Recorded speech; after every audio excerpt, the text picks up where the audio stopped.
ఈ రోజు ఆటో సంఘర్షణ యాత్ర సభ కేడీసీసీ బ్యాంకు ఆటో అడ్డాల వద్ద జరిగింది। ఈ సందర్భంగా public private road transport workers union జిల్లా అధ్యక్షులు పున్నం రవి మాట్లాడుతూ వీణవంకలో నిన్న ప్రారంభమైన ఆటో సంఘర్షణ యాత్ర జమ్మికుంట, హుజురాబాద్, శంకరపట్నం, మానకొండూరు, అలుగునూరు, తిమ్మాపూర్ తిరిగి ఈ రోజు కరీంనగర్ పట్టణంలో ట్రాలీ, ఆటో, లారీ అడ్డాల వద్ద సభ జరిగింది। రవాణా మరియు రహదారుల మంత్రిత్వ శాఖ గణాంకాల ప్రకారం 85% ప్రయాణికులు మరియు 66% వస్తువులు కేవలం రోడ్డు రవాణా ద్వారానే రవాణా జరుగుతుంది। కానీ కార్మికులకు చట్టపరమైన రక్షణ, ఉద్యోగ భద్రత లేదు। పనిలో భాగంగా రోడ్లపైనే ఉంటూ వృద్ధాప్యానికి చేరుకున్న కార్మికులకు కేరళలో తప్ప మరెక్కడ సామాజిక ఆర్థిక భద్రత లేదని విమర్శించారు। కేరళలో మోటార్ కార్మికుల కోసం సంక్షేమ బోర్డు ఏర్పాటు చేయబడిందని గుర్తు చేశారు।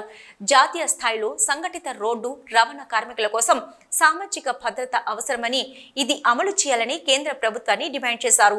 ఈ నెల 27న జరిగే ధర్నాలకు జిల్లా వ్యాప్తంగా ఉన్నటువంటి lorry, car, bus, auto, trolley, Tata AC, అన్ని రకాల వాహనాలు డ్రైవర్లు, అన్ని రకాల వాహనాల మెకానికులు పాల్గొని విజయవంతం చేయాలని కోరారు।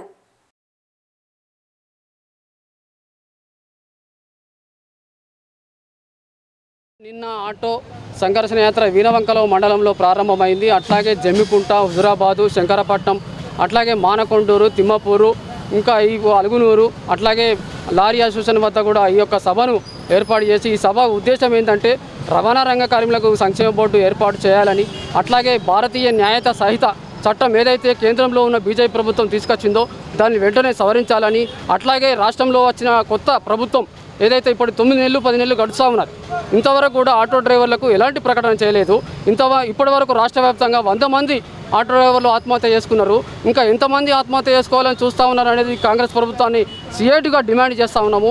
ఇంకోటి ఏంటంటే 4500 రూపాయలు ఈ చెల్లించాలి ఈ ఆటో డ్రైవర్లకు। ఇది సంబంధించిన దాంట్లో 27 తారీఖు నాడు పెద్ద ఎత్తున కలెక్టరేట్ ముందు రవాణా రంగ కార్మికులను ధర్నా చేద్దామని చెప్పేసి ఈ సభ ద్వారా తెలియజేస్తూ, పట్టణంలో ఉన్నటువంటి లారీ, కారు డ్రైవర్లు, మెకానికులు అధిక సంఖ్యలో పాల్గొని విజయవంతం చేయవలసిందిగా కోరుతాము।